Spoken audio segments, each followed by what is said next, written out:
Hello, everyone, and welcome to today's presentation, Effective Resource Planning in a Hybrid Business Model with NetSuite SRP. I'm Jack Bryant from NetSuite's Industry Marketing Team, and I will be hosting today's webinar. Joined by me, we have Adam Mayo, Senior Industry Principal here at NetSuite, as well as Tom Barzak, CIO, co-founder, and valued NetSuite customer from InSource Solutions. Before moving ahead, we want to provide this brief legal disclaimer cautioning forward-looking statements. And continuing along to our agenda, we'll first cover a brief introduction of NetSuite for services-based organizations. And second, we'll have a customer testimony from Tom Barzak.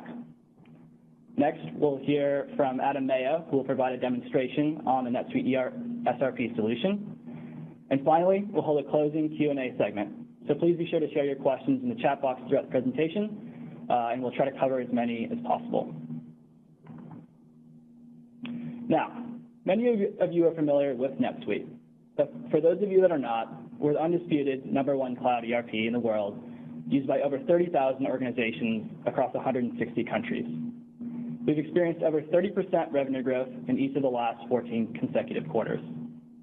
In addition, NetSuite is uniquely positioned to serve across industries, with expertise and best practices built into the product and delivery of NetSuite to any given business type. In the services vertical, for example, we have hundreds of experts dedicated to the space, ranging from professional services, support, product management, and more. Within the product, and what we will be showing you today in NetSuite SRP, is natively built functionality around the business model of a services-based organization. Modules such as resource management, project management, time and expense, etc., these are critical to a services business. Furthermore, and what we'd like to highlight today, is NetSuite's ability to meet the needs of a company that hopes to adopt other elements of ERP into their services business. NetSuite CRM Plus and inventory management modules, for example, are critical for services customers with a hybrid business model. When traditional services-only or traditional product-only businesses begin to overlap, NetSuite is the perfect solution. In fact, today, we're lucky enough to have a company on the line here that plays into both the manufacturing and services space, InSource Solutions. And with that, I'd like to introduce Tom Barzak of InSource Solutions. So again, CIO and co-founder of InSource. He's also a founding member of our customer advisory board here in NetSuite for Services. So we're very fortunate to have a feedback loop here with Tom, and we know he's very up to date with where the industry is headed and where NetSuite is headed. So with that, I'll let him take it from here. Tom? Great. Thank you, Jack, for that introduction there, and Adam as well for inviting me to speak today during your NetSuite Service Resource Planning webinar. InSource Solutions is a 100% employee-owned organization focused on the revitalization of manufacturing in America. We found that all manufacturers are constantly looking to be more productive and profitable, and we have a passion for that too, thus our selection of NetSuite. NetSuite is actually used in all aspects of our business, from finance, project management, expense management, time tracking, customer relationship management, opportunity tracking, quoting, and the increasingly complex area of revenue management. As we transact business that includes technology pieces, services, and software hardware maintenance agreements for our 4,000 plus clients. In fact, we say internally, we exist to make manufacturers more profitable and productive. And our InSource employee owners model these behaviors on a day in and day out basis. In broad terms, we focus and work with clients in the areas of operational efficiency, quality, energy management, workforce optimization, asset management, visualization, and compliance. As you can see, whether with our customers or our InSource internal operations, the common theme is either faster, cheaper, or better. Although the goal is often the same, we have to personalize or tailor our approach because each manufacturer or even each section of our business is really in a different place in their journey to world-class manufacturing or developing competitive advantage capabilities. Each culture is different, much like all of us sitting at this webinar, as well as each appetite for risk and readiness for change, et cetera. And when we say manufacturing, we mean it in the broadest sense. Anyone that produces a product or has an automated, repeatable process to optimize. And with the explosion of easily available data like the industrial Internet of Things, or even a perfect fit for business sectors like smart cities. Most all of our offerings apply to all the industries you see here on your screens today. And we've been around long enough to serve, again, over 4,000 clients in all the verticals you see here. At InSource, we believe that technology alone is not enough. You see, we started out and still are a very proud distributor partner of the market-leading technology vendors like Wonderware. Our history taught us that awesome technology alone is not enough, and as a result, we changed and augmented our approach with services and consulting to address what was needed for sustained success. Because focusing on lean process techniques or process standardization alone is not enough, and furthermore, focusing on improving the engagement of your people is not enough either. It takes bringing it all together in what we call disciplined execution to truly make you more productive and profitable over the long term. So at InSource, we're a mashup between a technology sales and support distributor and a lean or manufacturing consultant because we saw the need to be. And what makes us somewhat unique, besides that label, is how we meet clients on their journey. It's baked into our approach. So when you look at NetSuite at InSource, our NetSuite instance is made up of 65-plus users transacting over $33 million in business-to-business transactions. We use the NetSuite modules of financials, advanced revenue management, service resource planning, and contract renewals. Our database is made up of over 4,000 customers, 50,000 contacts, and 1,100 annual support agreements. Our 9-plus integrations includes CyberSource credit card processing, Box document management, Oslink UPS shipping integration, Quozel configuration and quoting software, UPS address verification, Avalara sales and use tax software, Marketo marketing automation, Riva exchange integration, Celigo integration to support a custom interface to one of our vendors, and last but not least, Okta single sign-on software, so our organization does not have to manage all these passwords to all these different cloud providers. They use their domain passwords, thus intersecting into all these cloud areas. All of this infrastructure and technology is all supported through numerous saved searches and reports, which the system is so flexible in servicing lots of data into usable information to drive our business to new levels. That's a little peek into InSource. Now back to you, Jack and Adam. Great. Thanks very much, Tom, for the context on both your business and for a little peek into how you're using NetSuite. So at this point, I'd like to introduce Adam Mayo, Senior Industry Principal, again, here at NetSuite on the services team. And Adam will be working through an SRP demo with the help of Tom. So I will pass the controls over to you, Adam. Excellent. Thanks, Jack. And thanks for that description, Tom. Very helpful. I thought before we dive into the demonstration, I did have a couple of questions just about your experience evaluating, implementing, and now using the NetSuite solution. Perhaps we could start. During the evaluation, what was the compelling reason for moving or choosing NetSuite? Well, the compelling reason for us was the single database design of the platform. Initially, we were actually looking to replace just our financial system and maintain our previous CRM and service resource planning solutions with integrations. After we saw the power of the NetSuite platform and reflecting on the trials and tribulations we've gone through over the years to keep all of our systems cobbled together with these custom interfaces, as well as a custom reporting solution that we built to correlate the data between all of our various systems, NetSuite was actually a no-brainer decision for us and our leadership team. Matter of fact, our selection committee, which was 11 people, was a unanimous decision to go forward with NetSuite for not only the financials, but for all the other modules.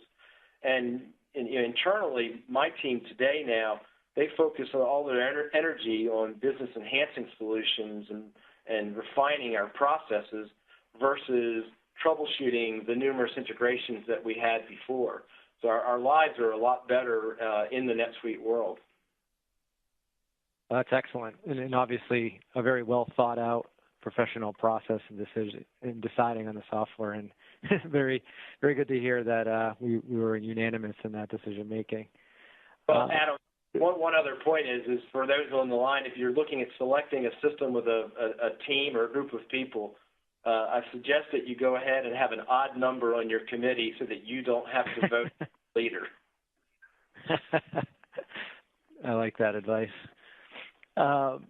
As far as kind of now using NetSuite and taking that into the fold, can you elaborate on some of the efficiencies that you've achieved with the product? There's a lot of them that we have. I mean, we might have to break it down just a little bit here. When we look at deferred revenue management, whether it be around services and contract management, we've seen, probably about a 35% improvement in our accounting department time versus extracting this information out of our old business systems, entering it into an Excel spreadsheet to calculate the various deferrals. They'd have to go and create various journal entries, and then they'd update the business system during the month-end process, which would extend the month-end process. So now we've sped that up as well. If we look again at our accounting functions, overall probably saving anywhere from 50 to 100% is what our controller estimates, and because they're now hyper efficient in doing most of their basic tasks and research over our previous system. So now they actually can move to higher value activities that they can never even get involved in before that helps the business on many other levels. When we look at our reduction in the order-to-cash cycle, we estimate that to be somewhere around 30%. Previously, our CRM and our business systems were disconnected, so we actually had to maintain multiple item masters in each of those systems. When we won an opportunity in our CRM system, it had to be manually re-entered again in the business system, which led to errors and other things like that. Another actually really cool thing we're doing today, because we're in one system, is in the past we'd wait for the order to hit the business system for the customer to go on credit hold because they didn't meet their credit limits. Well, today, because we're all in one system, when the opportunity is due to close in the next 30 days and the probability is higher than, say, 50%, and the customer's credit limit's going to be exceeded by this new order, the accounting team actually gets proactively alerted and notified, and then they can actually go do and make a non-rushed credit decision and notify the sales team or the customer that we need additional information or we need to refine the business terms that we're going to work through without having the typical craziness at the end of the month that a sales-oriented organization has when you're trying to close orders and those things. And then on the last front, we've reduced our IT cost from an operational perspective. When I look back before NetSuite, the 1 year before NetSuite and the 2 years afterwards, we've maintained a flat cost of our IT teams, even though we have additional headcount. So we're repurposing monies that we were spent on plumbing items of servers and these types of things, and I'm able to apply it to value-added engineering folks, and we've converted this low value spend into higher value transformational activities throughout the organization. And our team is now much more impactful throughout our entire organization, and IT is actually welcomed to the table now. Well, that's fantastic. Yeah, I love hearing the real-life use cases. It's things that we try to educate our customers and prospects, but really hearing it from a customer that's using it and with the standard functionality and extending the platform, doing things like the credit checks that you've instituted to help automate that process, and really hearing those efficiencies gained is music to my ears. The last thing I want to check in, again, having talked to you, Tom, before, and just knowing how well thought out, not only your evaluation, but really strategically looking at implementing the NetSuite product. I was curious if you could talk a little bit about some of the things, what you learned through the implementation process of NetSuite. Well, we did learn several things. We used NetSuite implementation services, and the first thing we learned was evaluate and trust NetSuite standard processes because they're based upon a history of numerous successful installations and experiences. And our consultant advisor from NetSuite contributed significantly to the initial as well as the continued success of our implementation. The second thing I would say is have a concrete, compelling reason to look at, enhance, or change any of the NetSuite standard processes.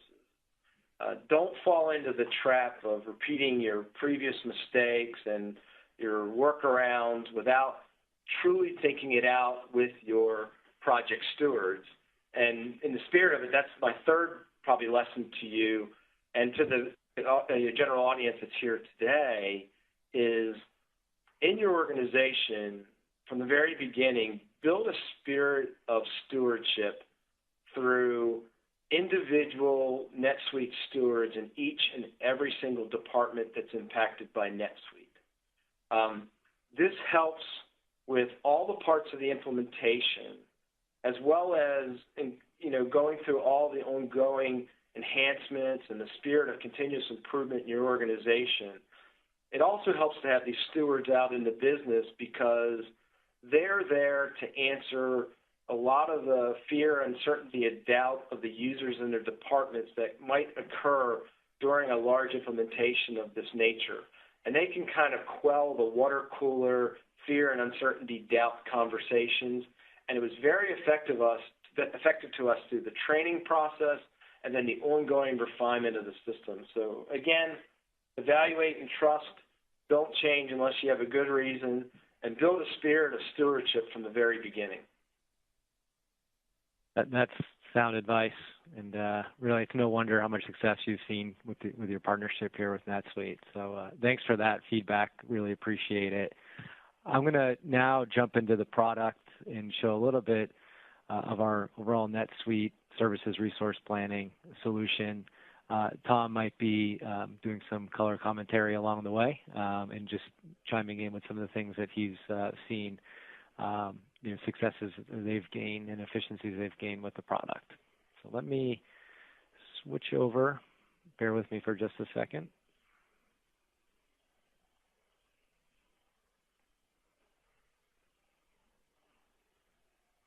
All right.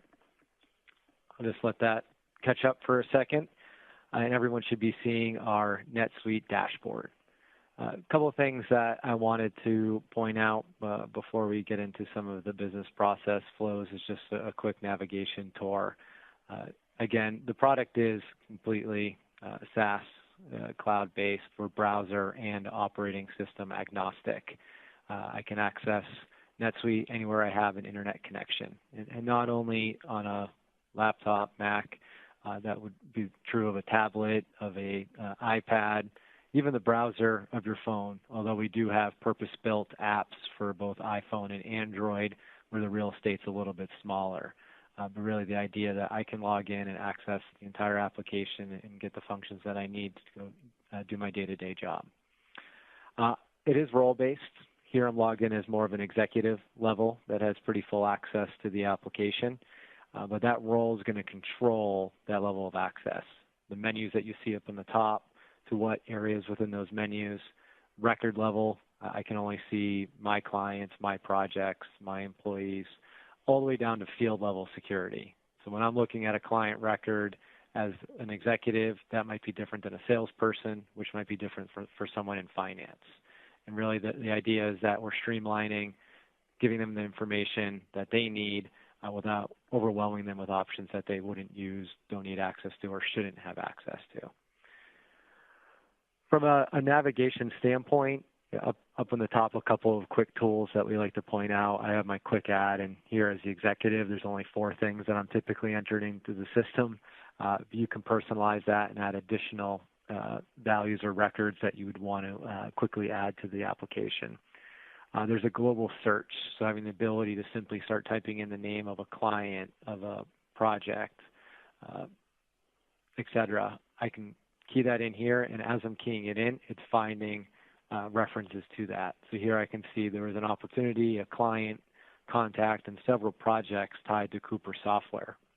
If I wanted to further refine that, I can type in an abbreviation and just say I want to look at my client list. I can type in CL, and again, it's going to refresh that as I go in and key that information. If I had an invoice number, an opportunity number, I type that in, it's going to find those records. Really the Google search of NetSuite to find information right at your fingertips. In addition to our global search, I have a list of recent records, and think of this as that breadcrumb trail of what you've recently visited. So I can pull open this invoice for Ultima I was just looking at, or Tom Carter's timesheet that I may have just approved, or this project. We have that access, and I can open that up in a new tab without losing my place and where I am on my dashboard right now.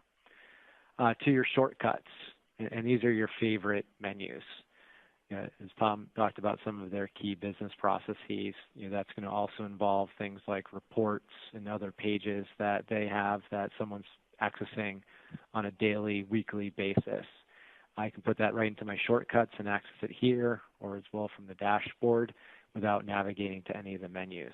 Really the idea at NetSuite is that we're going to have actionable shortcuts, reminders that link throughout the system so that it's taking you where you need to go as opposed to you having to go in and search for that data. And then our core menus and that single solution to run the business, our CRM activities, our core CRM menus from leads and prospects, opportunities and estimates, marketing campaigns that can be tracked all from the CRM side, to our professional services automation, where we're setting up projects, resource management, handling our project accounting from billing and revenue recognition to reporting. Of course, our time and expense entry on our services side, to our back-end financials, where we're handling AR, accounts payable, our GL, and again, all the reporting that goes along with it. We have that single unified system for all touch points of the business, while still limiting the access to only the certain functions that those people need access to. The main portion of the screen that you're seeing is the dashboard. And just like everything else that I've mentioned, it's configurable for each and every user. One of the things that we see during implementation is configuring those dashboards by role. And so that as you roll out NetSuite to the individual end users, they have a starting point that, again, is relevant to their function. I can allow them to personalize those dashboards even further. And these are things that, as an end user, with a little bit of training, very intuitive to go in and add additional content or make those types of changes. Whether I wanted to add a calendar or a list of, let's say, clients that I'm responsible for, or even just something like a KPI meter, I can click on that and it adds to my dashboard. I can close this content pane. That's reporting on sales, but I may want to change that metric in real time and say, let's look at expenses instead. So it's going to refresh that. I may want to move this over to the middle portion of the screen. It's going to repaint. Oh, I want to put this alert section above that. So it's all drag and drop. You're able to personalize that, and that's sticky. So the next time you log in, your dashboard is going to remain as you have it saved currently. With any of these reports, meters, charts, I can download that externally if we're going to put that into a PowerPoint presentation. If I want to remove any content, I can simply do that. You can always add it back in later as needed. But again, the idea with the dashboard is having these actionable components drill down. I have a meter here looking at our billings forecast, but I have some business alerts up on the top. There's charges on hold, hours that I need to approve, milestones that are due on our projects. If I look over on the left-hand side, I also have additional alerts and reminders, expense reports to approve, a purchase request. And we can also have different color coding to indicate when we need to take action. From here, I can click on those links, and it brings me to that area of the application. So again, it makes it very easy to go and navigate to the things that you need to get done. As I scroll down, you'll see things like additional navigation tools for things that we're frequently accessing, additional charts, and this is a sample. This one happens to be based off of actual time entered by our employees, but these are reports that whether I want to see AR by client or sales by particular item that we're selling. Those are all different report snapshots that I could have displayed right on my dashboard with the ability to interact with that.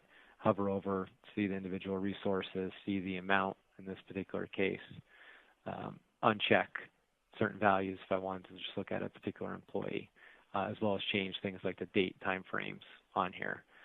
So again, interactive charts that are going to be modified on the fly. Adam, if I could interject, our teams have, it is so easy to put these dashboards together. Even some of our least knowledgeable individuals in our organization have put together their own dashboards to drive their day in and day out behavior, and they are so flexible and easy to use. They live their day through the dashboard, and NetSuite's made it very easy to go put that together. Excellent. Yeah, absolutely. That's one of the areas that we always want to spend focus on, because the more that you can proactively have people following up and taking action on it, the quicker those things are going to get done, of course. And this really provides the venue to allow those users to do so. Thanks, Tom. From here, looking at things like our key performance indicators on the middle portion of the screen, just again showcasing having a single unified system. As I look at this, I have sales number and pipeline, and those are both CRM-related metrics. I have our income, expenses, receivables. Those are from our financials metrics.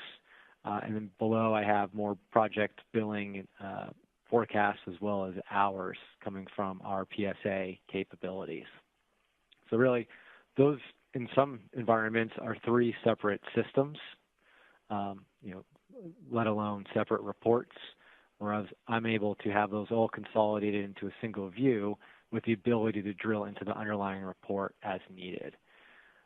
From here, if I wanted to look at our income as an example, I just click on that dollar value, and in this case, it brings me into the income statement, which was the financial report, making up that value.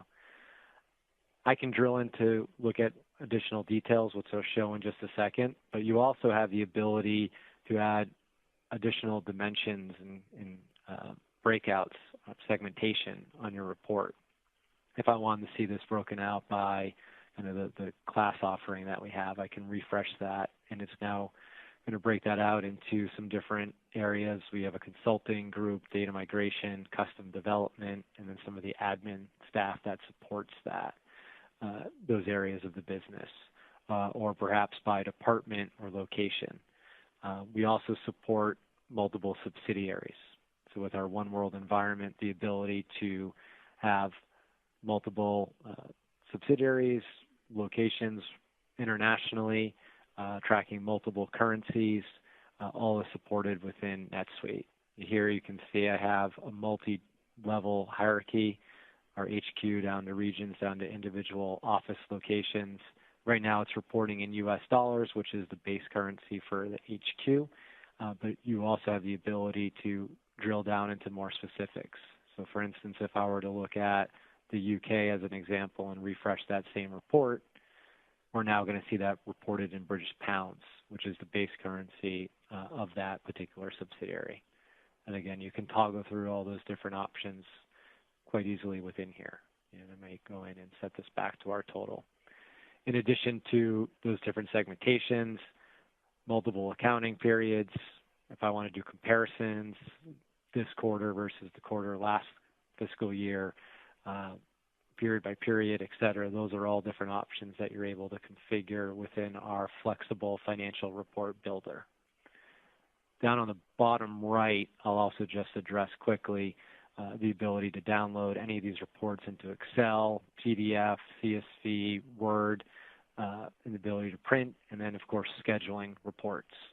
So for those users that may not be accessing the application as frequently, I'm talking to those execs out there in the world, we have the ability to schedule those reports to be run, send an email, and now, boom, they have their profit and loss at 8 a.m. every Monday morning to view without even having to log into NetSuite necessarily.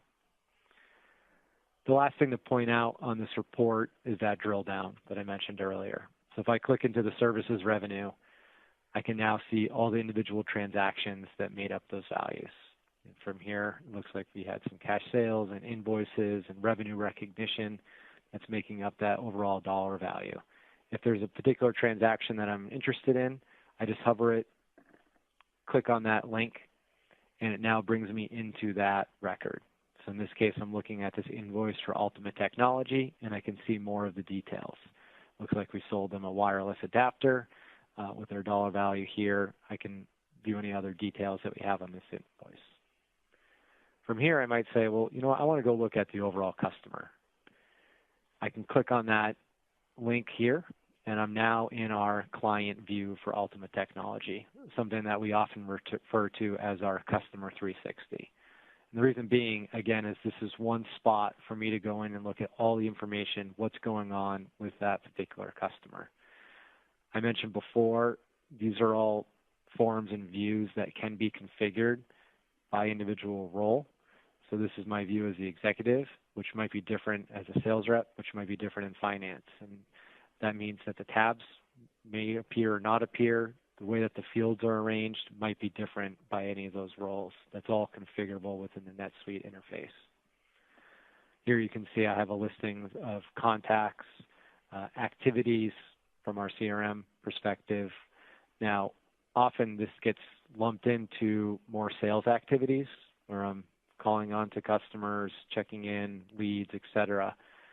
But again, this is all a single database, a single view of the world within NetSuite. This is also something that can be certainly used from our finance team. You're seeing here we have a bunch of activities on follow-ups on overdue invoices. And we can generate email messages automatically from NetSuite to send to the customers with those invoices attached. If they respond back, those correspondences are captured on the email thread.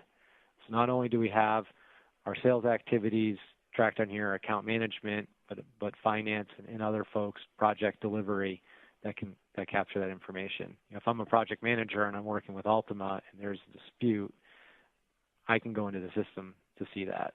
Whereas in other situations, you might need to go to the finance team and they can see what the collection status is versus someone on the sales team that kind of knows what the overall interactions are. Here we have that one spot to go in and view that information.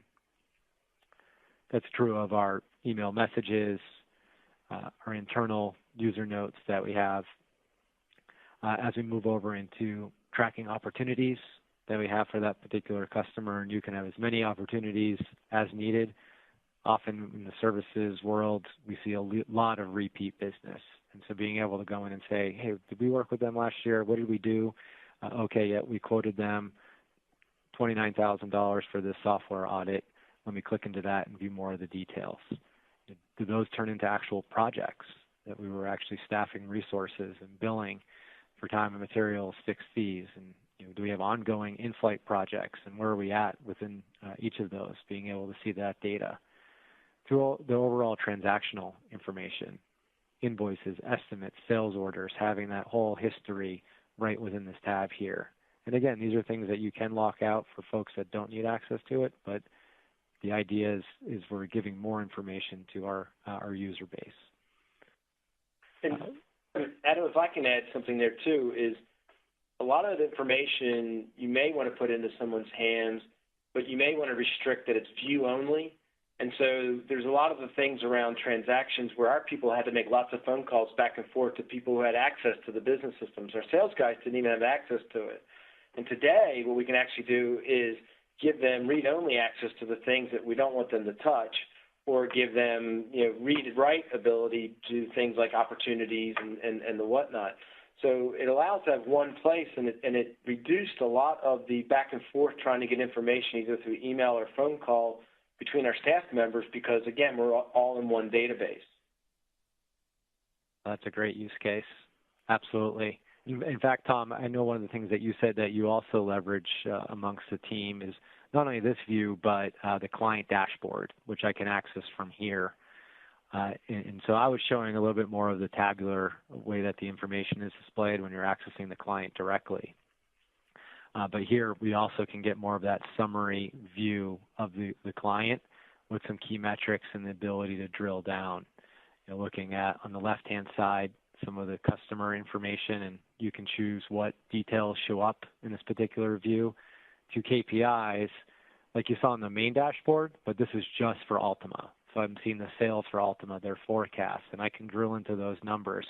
Same thing with these reports listed out here in the middle of the page, to charts, and there's those same transactions we were just seeing that Tom was referring to, which might be view only, or again, if I'm a finance person, I'm going in and able to edit those types of transactions. Excellent. And then from here, I can navigate right back into that overall client view. So what I want to do with the remaining time is spend a little bit through kind of a typical life cycle and show some of the different touch points. And I'll have some of that data seeded just in the interest of time. But to give you a flavor of what a different role access would look like, I'm going to navigate over into our sales rep. And right off the bat, then, to what Tom was referring to earlier when he was mentioning the dashboard and the use that they've gotten out of it in their business, you can see the view of the world in NetSuite has changed for this particular role. All the menus up on the top are CRM focused, leads, opportunities, clients. In fact, I don't even see any of the financial menus that we were seeing when we were logged in as the executive. My dashboard itself is a bit more tactical. I don't have as many of the graphs and charts. I have things that I need to take action on. My navigation portlet, if I quickly needed to add a lead or a contact or notes to a list of KPIs that are directly tied to me. It's my opportunities, my overdue cold call leads, opportunities that scoping has been completed by our professional services team, et cetera. If I'm a sales manager, it might be my teams, and I'm drilling in to see the individual resources that are reporting into me and their details of each of these. And then even lists, my open opportunities, tasks, phone calls.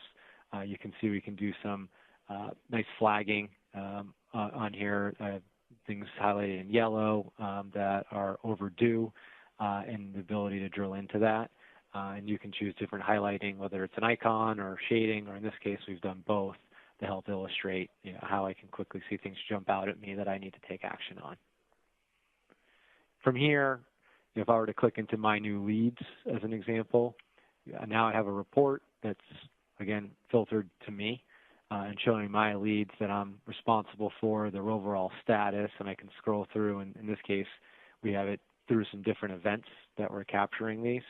And I can look at our customer referrals, and here's a lead for Aperture Health that we've worked on, and pull up those details. From here, I can see the same record we were looking at before.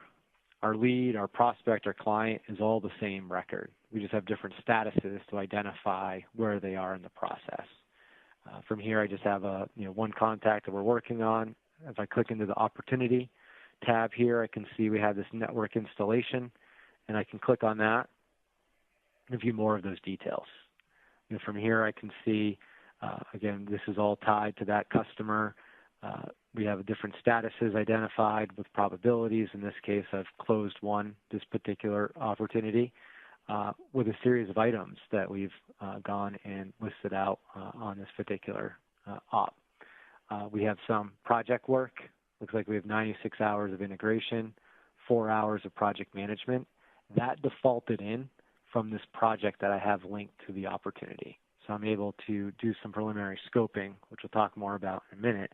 But if I were to open this up in a new tab, I could even see that related project and view the details. And so the project manager has gone in, built out this project.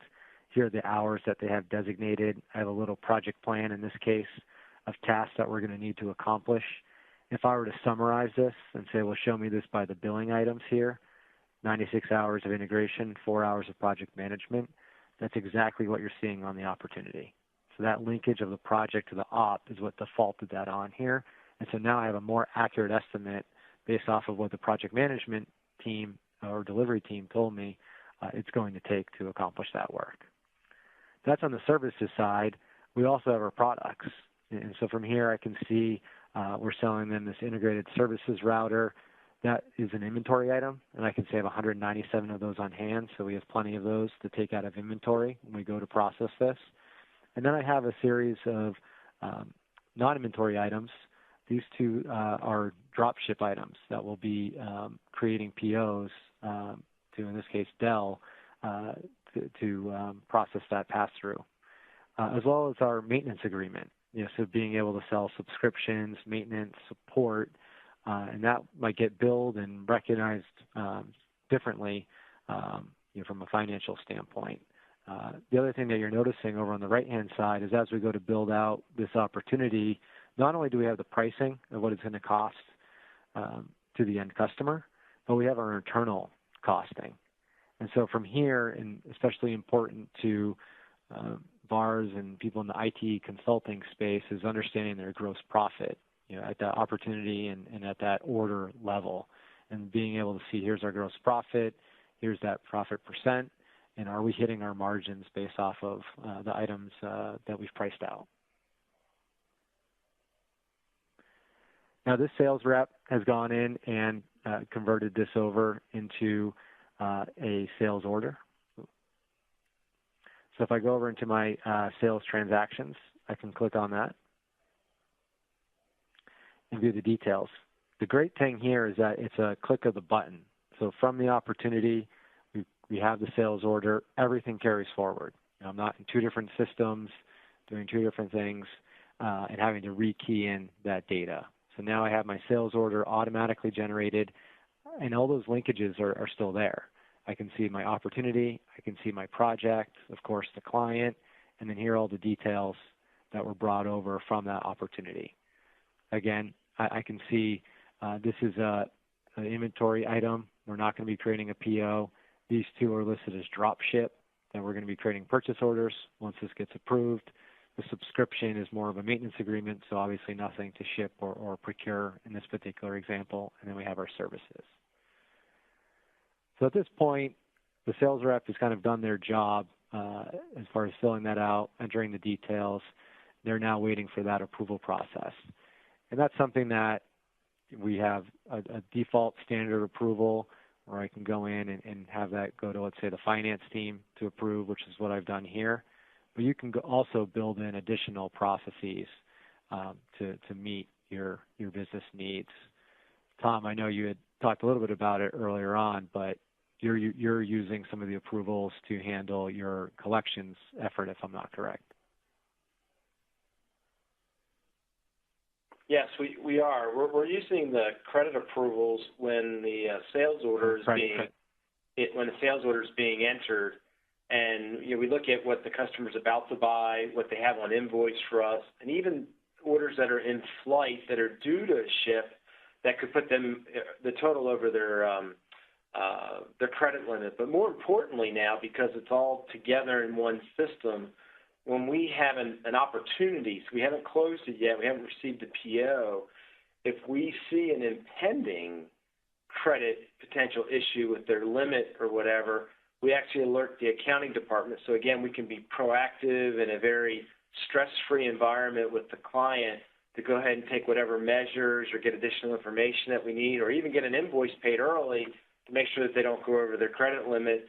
And that saved a lot of angst in our sales department already in the first couple of years of NetSuite. So, and we did that by customizing the standard flows when it made sense, and kind of extended the product off the base platform.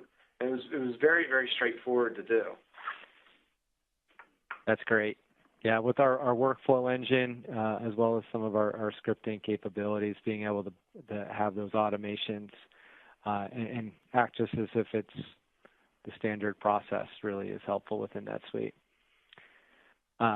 I'm on the pre-sale side, so my process is a little bit easier than what you have, which sounds very useful in your overall business. But for my purposes, I have a simple link here saying I have 13 sales orders to approve, and so I have a single level of approval. But again, great to know that we can extend it and add additional layers as needed.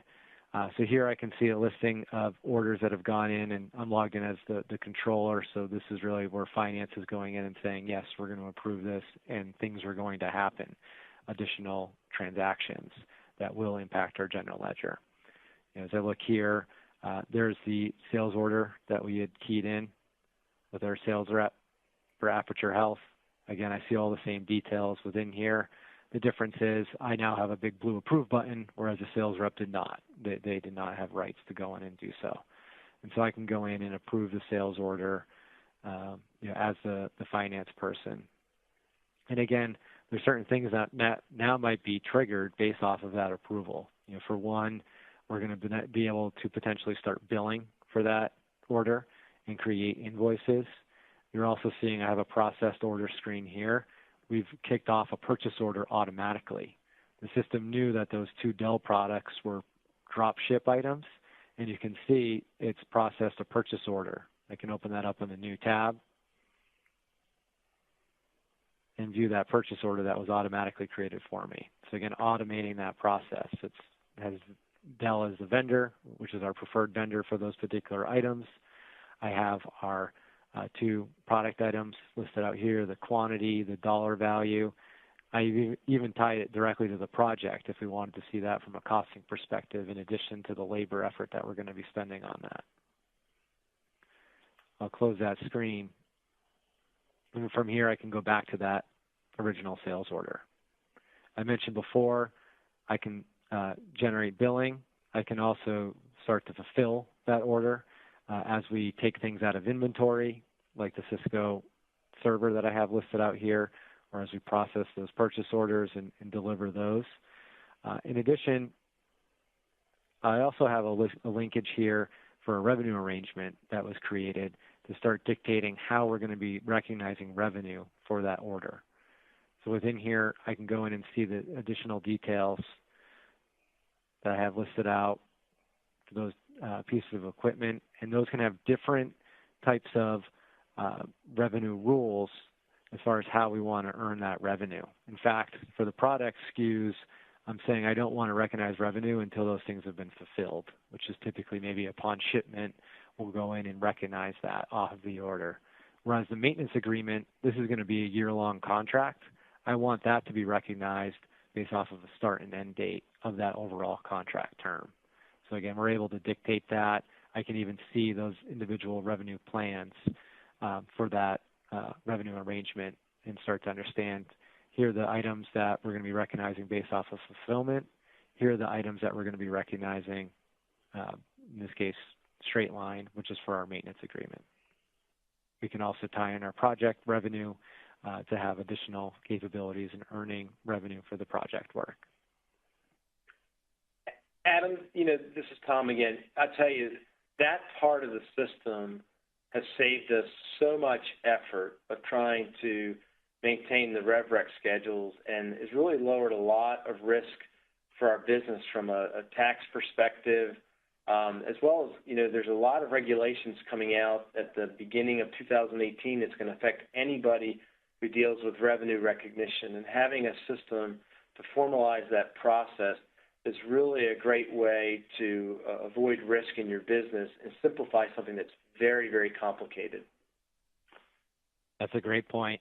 Yeah, we've been, NetSuite, that is, has really been proactive in making sure that we are meeting the revenue recognition new standards that are coming out with these capabilities, with different ways to recognize revenue, separating it from billing, and handling those multi-element arrangements, where you have something that this item is recognized one way, or services revenue is recognized another way. So we've been on kind of the forefront to not only handle that, to do the forecasting and overall reporting on those capabilities. Great. All right, excellent. In the interest of time, just a couple other things to point out, and I'd love to be able to show the whole system in here, and there's so many things. But just to give you kind of a overall flavor, from a professional services standpoint, jumping in as my project manager again, I have a view here that's geared around a professional services person. I can see my projects listed on the middle of the page. I can view that project detail within here, look at that overall work breakdown structure. We have the ability to start setting up project budgets. I can do that at both a cost value and or a billing value as we look at labor and expenses and other costs that are going to be impacting our project, and then report our budget versus actual so that we know where we potentially need to go in and ask for more budget, or we need to start running it more efficiently. To our resource management capabilities, where I can go in and start staffing individuals to work on our projects. From here, as I talk about staffing, just a very quick sidebar is the ability to look at overall resource availability as well. So I'll have interactive views like this grid or chart that we have displayed. I can even collapse this down and get an overall color-coded view of our resources, what projects they're allocated to work on, when they have availability. If someone's overutilized, they're going to show up in red. If they're underutilized, they're showing up in yellow, and blue is kind of somewhere in the middle. I can expand this out, look at individual resources, someone like Brian. If I wanted to say, oh, well, it looks like he's 125%, why don't I just move this out a week? There's also drag and drop. And so I can move that out. He now frees up. I can see it immediately, save those changes. In addition to that, being able to do resource searching. And so I can go in and say, I need a consultant. They need to know ERP. They need to know JavaScript. You'd bill out the skills. This is just a small sampling of what you would want to do, and certainly you would personalize this information. But now I can go in and get a results page of who's the best match based off the skills and availability that I need. From here, I can go in and select someone like Abby and then type in the project that we're going to be staffing that person to. So I'll just select that network installation. We could plug in our dates.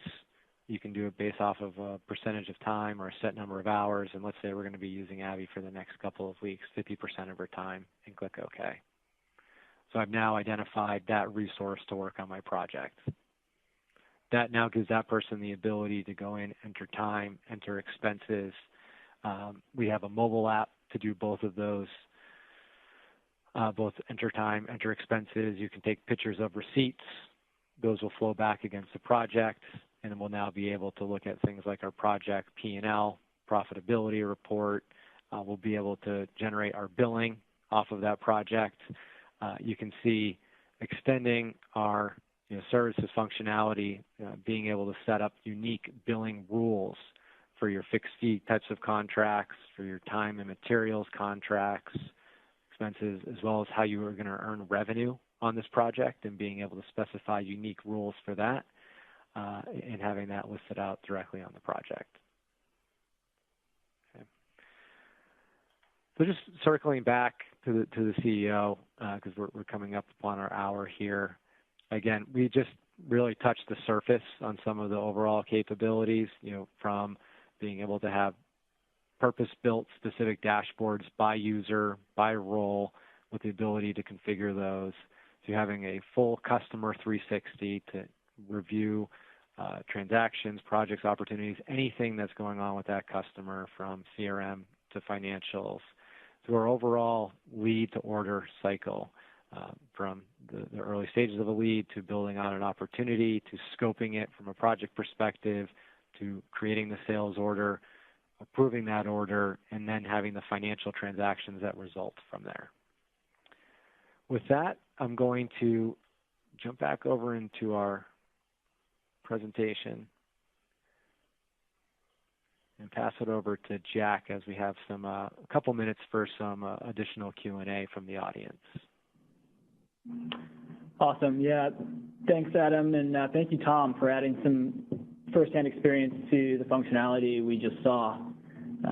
Again, not much time, so we will get to your questions offline shortly, as soon as possible. But on the line here, we have a couple questions. One, I believe, is directed to you, Tom. Are you using NetSuite to generate your quotes? Actually, what we're using is we're using NetSuite to build out our opportunities with the products, but we actually use one of the NetSuite partner products because they have a wonderful suite partner program of validated solutions, and it's called Quotal, and it's a configure-to-quote application that places our quotes on a website, a portal that the customer actually comes to, which is very nice because it provides a very professional way of showing the proposals, as well as the customer can interact with the proposal by adding or deleting items or adding or changing quantities and those type of things, even up to the point of approving the order online and providing an electronic signature for the approval of their order. Excellent. Thank you.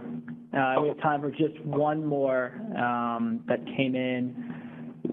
Where are the financials pulling from? Is this an integrated accounting program or NetSuite accounting? Adam, Sure. I think you can take this one.